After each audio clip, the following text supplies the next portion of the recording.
Hello everyone, welcome back to my channel. आज के अपने इस वीडियो में हम डिस्कस करेंगे न्यूट्रिएंट एलिमेंट्स पोषक तत्व के इम्पॉर्टेंट क्वेश्चंस को। पहला प्रश्न देखते हैं, निम्न में से कौन पौधे के लिए आवश्यक पोषक तत्व नहीं है? Which one of the following is not an essential nutrient for plants? A लोहा, B manganese, C lead, D zinc. तो इसका सही जवाब होगा सी लेड। पौधों के न्यूट्रिशन के लिए मैक्रो न्यूट्रिएंट एलिमेंट्स यानी कि दीर्घ पोषक तत्व और माइक्रो न्यूट्रिएंट एलिमेंट्स सूक्ष्म पोषक तत्व की आवश्यकता होती है। दीर्घ पोषक तत्वों में hydrogen, carbon, oxygen, nitrogen, potassium, calcium, magnesium और फॉस्फेट और सल्फर आते हैं, ठीक है। और जो हमारे माइक्रो न्यूट्रिएंट एलिमेंट्स होते हैं, माइक्रो न्यूट्रिएंट एलिमेंट्स के अंदर boron, chlorine, copper, iron, manganese, molybdenum, nickel और जिंक आते हैं। अगला प्रश्न देखते हैं।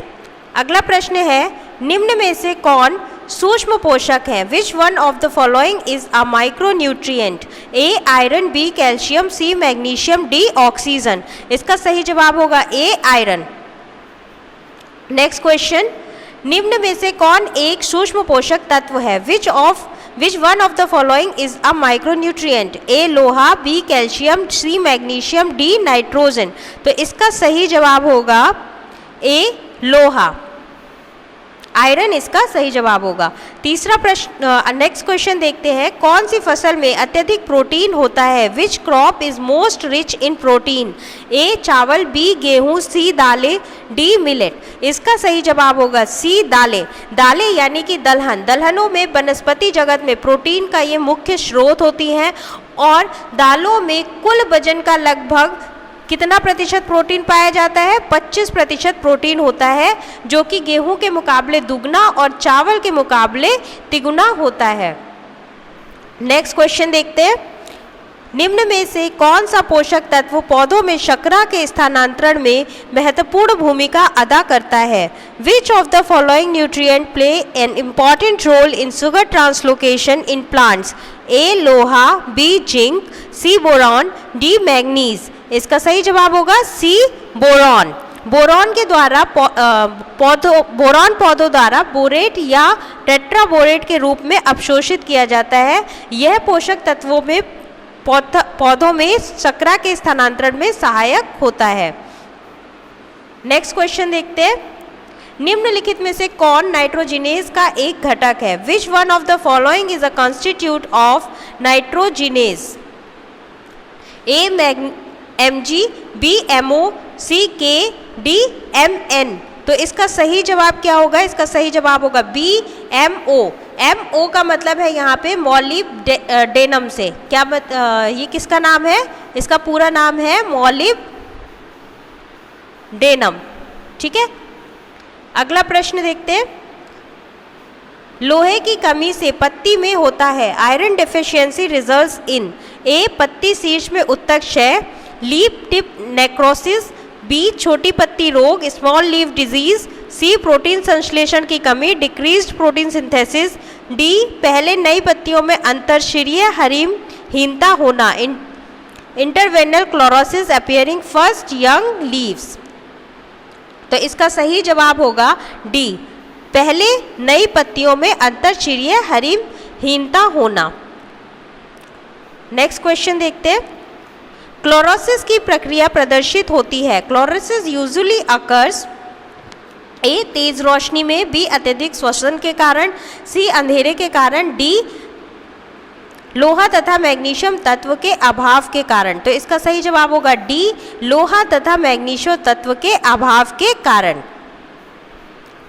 अगला प्रश्न देखते हैं, निम्न में से कौन से तत्व जैविक नाइट्रोजन स्थिरीकरण में मुख्य भूमिका निभाते हैं? Which one of the following elements plays an important role in biological nitrogen fixation? A molybdenum, B manganese, C copper, D zinc. इसका सही जवाब होगा ए मॉलिब्डेनम। नेक्स्ट क्वेश्चन देखते हैं, ताजे जल परितंत्र में शैवाल की वृद्धि के लिए सबसे सीमाकारी कारक है the most limiting factor for the growth of algae on the surface of water in a fresh water ecosystem is A carbon dioxide, B जल, सी नाइट्रोजन, डी प्रकाश। इसका सही जवाब होगा बी जल। ताजे जल परितंत्र में जल की सतह पर शैवालों की वृद्धि के लिए सबसे महत्वपूर्ण सीमाकारी कारक यानी कि लिमिटिंग फैक्टर जो होता है वो कौन होता है? जल होता है। नेक्स्ट क्वेश्चन देखते हैं। पलवार बिछाना सहायक होता है।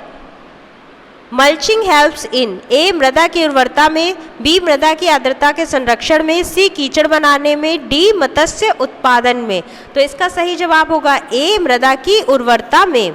भूमि के किसी क्षेत्र पर बिछाई जाने वाली सामग्री यथा तिनके, पत्तियां, घास, प्लास्टिक की पतली चादर आदि को हम पलवार या मल्च कहते हैं। ठीक है, क्या कहते हैं? पलवार या मल्च कहते हैं। अगला क्वेश्चन देखते हैं। पौधों का मृदा विहीन संवर्धन कहलाता है। Soilless culture of plant is called A horticulture, B pomoculture, D hydroponics, D aquaculture. तो इसका सही जवाब होगा सी हाइड्रोपोनिक्स। हाइड्रोपोनिक्स क्या है? हाइड्रोपोनिक्स एक ऐसी प्रक्रिया है जिसमें खनिज पोषक तत्वों के विलयन के द्वारा जल में पौधों को उगाया जाता है। ठीक है, पेड़ को कहाँ उगाया जाता है? आजकल नई टेक्नोलॉजी आई है जिसमें क्या होता है कि पेड़ों को पानी में उगाया जाता है या फिर एयर में भी उगाया जाता है। इसके लिए हमें किसी भी विधि में सॉइल की आवश्यकता नहीं होती है। नेक्स्ट क्वेश्चन देखते हैं। एक एंजाइम का अमाइनो अम्ल भाग कहलाता है। The amino acid part of an enzyme is called A apo enzyme, B holo enzyme, D co enzyme, D co factor. इसका सही जवाब होगा A apo enzyme. Apo enzyme कैसा एंजाइम होता है? ये इनएक्टिव एंजाइम होता है। ये बात आप याद रखिएगा। एपो एंजाइम जो है वो इनएक्टिव एंजाइम होता है जो कि कार्बनिक या फिर अकार्बनिक कोफैक्टर से जुड़कर सक्रिय एंजाइम बनता है। जब तक ये कार्बनिक या अकार्बनिक कोफैक्टर के साथ नहीं जुड़ेगा तब तक ये एक्टिव नहीं होगा। नेक्स्ट क्वेश्चन देखते हैं। स्टोमेटीय नियमन में निम्न धातु आयन प्रयुक्त होता है। The metal ion involved in stomatal regulation is A iron, B zinc, C magnesium, D potassium. तो इसका सही जवाब होगा डी पोटेशियम। Next question. कौन सा खनिज रक्षक कोशिका में जल विभव का नियंत्रण करता है? विच mineral mainly regulates the water potential of guard cells. इसका सही जवाब होगा सी पोटेशियम। अगला प्रश्न देखते हैं।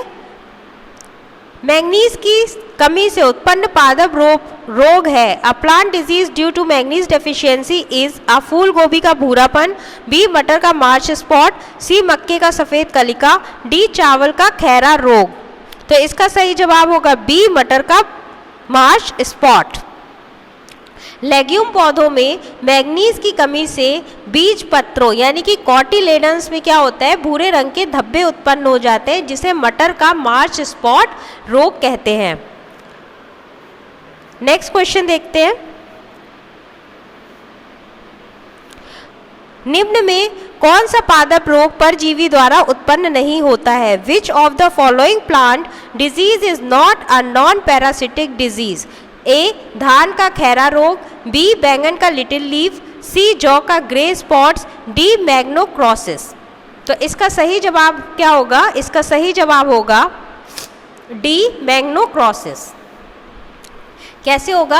आम के पौधे में आम के शीर्ष भाग पर काले रंग के धब्बे पड़ जाते हैं जिसे मैग्नोक्रोसिस कहते हैं। ठीक है, मैग्नोक्रोसिस किसे कहते हैं? जब आम के पौधे में आम के शीर्ष भाग पर काले धब्बे पड़ जाते हैं तो उसे मैग्नोक्रोसिस कहते हैं। और ये कौन से ये किससे कॉज होता है? कौन सा जीवाणु इसे कॉज करता है? तो उस जीवाणु का नाम है स्यूडोमोनास सिरिंजी।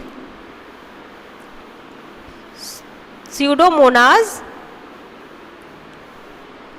सिरिंजी।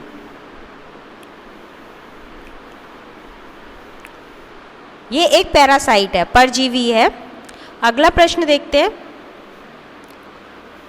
निम्न में से कौन सा पादप रोग परजीवी द्वारा उत्पन्न नहीं होता है? Which of the following plant disease is not a non parasitic disease?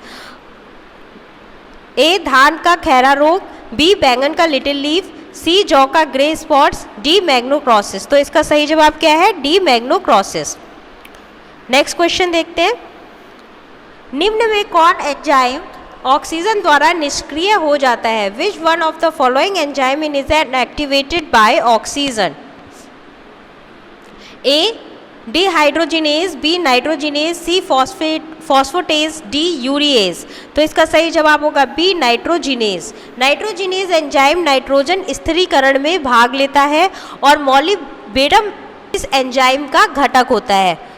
इस एंजाइम का घटक कौन होता है? मॉलिबेडम होता है, लेकिन ये एंजाइम ऑक्सीजन की उपस्थिति में निष्क्रिय हो जाता है। अगला प्रश्न देखते हैं,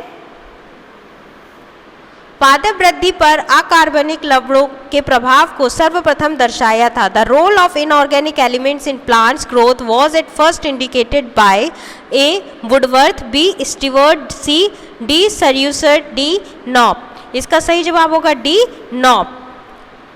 नॉप ने सबसे पहले पौधों को कृत्रिम संवर्धन माध्यम में जल तथा खनिज की उपस्थिति में उगाया तथा अकार्बनिक लवणों के प्रभाव को दर्शाया था।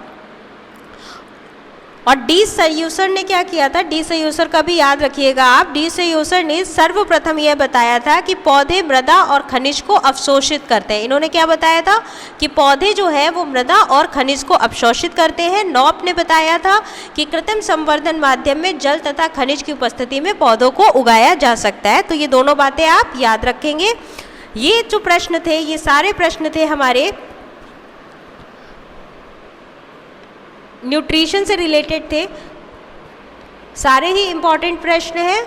और भी सीरीज़ को, प्रैक्टिस सेट्स को देखते रहिए, मेरे चैनल के साथ जुड़े रहिए। अगर आपको ये वीडियो पसंद आया हो तो प्लीज़ मेरे चैनल को लाइक करें, शेयर करें और सब्सक्राइब